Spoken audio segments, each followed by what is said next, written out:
নমস্কার সবাইকে আন্তরিক অভিনন্দন ও শুভেচ্ছা আমার এই চ্যানেলের পক্ষ থেকে। বঙ্গোপসাগরে ফের নিম্নচাপের সম্ভাবনা, বাংলায় ভারী বৃষ্টির পূর্বাভাস, দক্ষিণবঙ্গে বর্ষা নিয়ে শুক্রবার দিল আলিপুর আবহাওয়া দপ্তর। শুধু সম্মানীয় দর্শকবৃন্দ, এই মুহূর্তে আবার কি গুরুত্বপূর্ণ আপডেট আছে। তীব্র দাবদাহের মাধ্যমে বৃষ্টির সম্ভাবনা, নিম্নচাপের হাত ধরে দক্ষিণবঙ্গে নিম্নচাপের অগ্রগতি, আগামী কয়েকদিন বৃষ্টির সম্ভাবনা রয়েছে। এদিকে জুনের প্রথম থেকে শুরু হয়েছে ব্যাপক অস্বস্তিকর গরম ও পরিস্থিতি। এবার চলুন দেখে নিই আর কয়েকদিন চলবে এই অস্বস্তিকর পরিবেশ এবং আবহাওয়া। নিম্নচাপের প্রভাবে কবে থেকে বৃষ্টির সম্ভাবনা রয়েছে, পাশাপাশি জানিয়ে দেবো বর্ষা নিয়ে কী আপডেট দিল আলিপুর আবহাওয়া দপ্তর।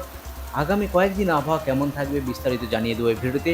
চলে যাই আলিপুর আবহাওয়া দপ্তরের যে অফিসিয়াল পেজ, সেই অফিসিয়াল পেজে আজ এবং আগামী কয়েকদিনে আবার কি গুরুত্বপূর্ণ আপডেট আছে সরাসরি একবার দেখে নেব। বৃষ্টিপাতের কী আপডেট রয়েছে সেটা একবার দেখিয়ে দিচ্ছি। প্রথমেই চলে যায় আলিপুর আবহাওয়া দপ্তর থেকে যে বিশেষ আপডেট রয়েছে, সেখানে আগামীকাল দার্জিলিং, কালিম্পং, জলপাইগুড়ি, আলিপুরদুয়ার এবং কোচবিহার এই জেলাগুলিতে স্ক্যাটার্ড রেনফল হওয়ার সম্ভাবনা। বাকি উত্তর যে দিনাজপুর, সেখানে আইসোলেটেড রেন রয়েছে। বাকি দক্ষিণ দিনাজপুর এবং মালদাতে বৃষ্টিপাতের কোনো আপডেট নেই। এদিকে দক্ষিণবঙ্গে যে জেলা, সেখানে মুর্শিদাবাদ, নদিয়া, বীরভূম, পূর্ব বর্ধমান, পশ্চিম বর্ধমান, সঙ্গে নর্থ 24 পরগনা, সাউথ 24 পরগনা এবং কলকাতার কিছু অংশ, সঙ্গে পূর্ব মেদিনীপুর, ঝাড়গ্রাম এবং পশ্চিম মেদিনীপুর এই জায়গাগুলিতে আগামীকাল আইসোলেটেড রেন আছে। এবার দেখে নিচ্ছি আগামী 9 তারিখ আবার কি গুরুত্বপূর্ণ আপডেট রয়েছে। আগামী 9 তারিখ বৃষ্টিপাত একটু বাড়বে। সেখানে দেখা যাচ্ছে দার্জিলিং, জলপাইগুড়ি, কালিম্পং, আলিপুরদুয়ার এবং কোচবিহার এই 5টি জেলাতে স্ক্যাটার্ড রেনফল রয়েছে। হালকা থেকে মাঝারি বৃষ্টি সমস্ত জেলাগুলিতে রয়েছে। নিচের যে জেলা, সেখানে উত্তর দিনাজপুর, দক্ষিণ দিনাজপুর ও মালদাতে আইসোলেটেড রেন রয়েছে। বাকি দক্ষিণবঙ্গের যে জেলা, মুর্শিদাবাদ, নদিয়া, 2 পরগনার সঙ্গে পূর্ব মেদিনীপুর, ঝাড়গ্রাম, পশ্চিম মেদিনীপুর, বাঁকুড়া, পুরুলিয়া এই সমস্ত জায়গাতে, অর্থাৎ দক্ষিণবঙ্গের সমস্ত জেলা জুড়েই হালকা বৃষ্টি রয়েছে। লাইট রেন হওয়ার সম্ভাবনা, আইসোলেটেড রেন। এবার দেখে নিচ্ছি এই গেল 9 তারিখ এবং 10 তারিখের আপডেট কী রয়েছে। 10 তারিখের যে আপডেট, সেখানে বৃষ্টিপাত কিছুটা কমবে, সেম থাকবে।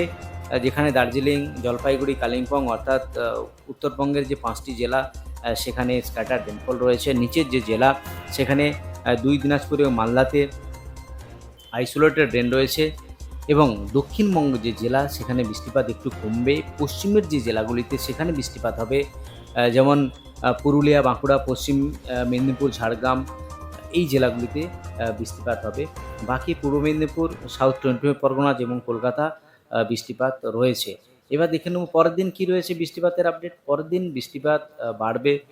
একেবারে উত্তরবঙ্গে যে জেলা, সেখানে ফেয়ারলি হোয়াইট স্পেন অর্থাৎ ভারী বৃষ্টি হওয়ার সম্ভাবনা রয়েছে। দার্জিলিং, কালিম্পং এই 2টি জেলাতে ভারী বৃষ্টি হবে। সঙ্গে জলপাইগুড়ি, আলিপুরদুয়ার এবং কোচবিহার স্ক্যাটার্ড রেনফল রয়েছে। উত্তর দিনাজপুর, দক্ষিণ দিনাজপুর ও মালদাতে শুধুমাত্র হালকা বৃষ্টি রয়েছে। বাকি তুলনামূলক বেশি বৃষ্টি রয়েছে মুর্শিদাবাদ, নদিয়া, 2 পরগনার সঙ্গে পূর্ব মেদিনীপুর এবং পশ্চিম মেদিনীপুর এই যে জেলা, সেখানে স্ক্যাটার্ড রেনফল রয়েছে। বাকি যে জেলা, বিশেষ করে ঝাড়গ্রাম, বাঁকুড়া, পুরুলিয়া, পশ্চিম বর্ধমান এই জেলাগুলিতে আইসোলেটেড রেনফল রয়েছে। এবার দেখে নেব আগামী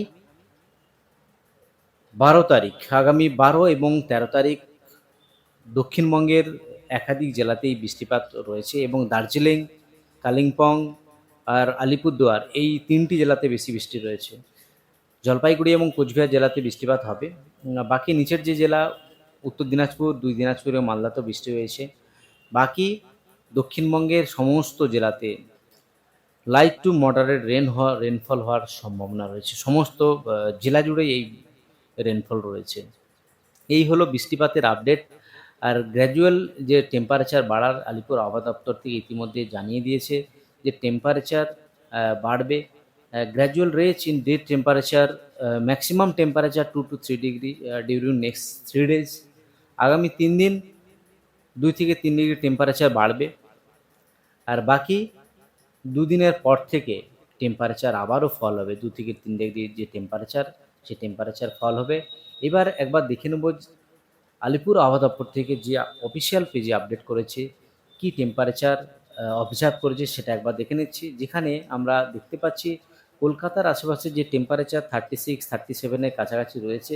আলিপুরের যে টেম্পারেচার আজকে অবজার্ভ করেছি আলিপুর আবহাওয়া দপ্তর সেখানে 34 degree centigrade, diamond Harbour 37, Medinipur 36, Digha 36, Krishnanagar 35, আ ক্যানিং 37, 40 র উপরের যে টেম্পারেচার কলাইকুণ্ডার যে জায়গা সেখানে কিন্তু 40 র উপরে টেম্পারেচার। একেবারে পশ্চিমাঞ্চলের যে জায়গা বর্ধমান 37, পুরুলিয়া 37 এর কাছাকাছি রয়েছে। বাকি মালদা জেলা সেখানে 36, দার্জিলিং 22, কোচবিহার 36। এই হলো যে টেম্পারেচার উত্তরবঙ্গ এবং দক্ষিণবঙ্গের টেম্পারেচার। বৃষ্টিপাত কোথায় হয়েছে একবার দেখে নিচ্ছি। বৃষ্টিপাতের যে আপডেট রয়েছে শুধুমাত্র 4 মিলিমিটার বৃষ্টিপাত হয়েছে দার্জিলিংয়ে আজ। বাকি দক্ষিণবঙ্গের কোনো অংশেই বৃষ্টিপাত হয়নি। এই হলো উত্তরবঙ্গ এবং দক্ষিণবঙ্গ জুড়ে আবহাওয়ার গুরুত্বপূর্ণ আপডেট। আজ অবধি আবহাওয়ার গুরুত্বপূর্ণ আপডেট নিয়ে ফিরে আসছি পরের ভিডিওতে।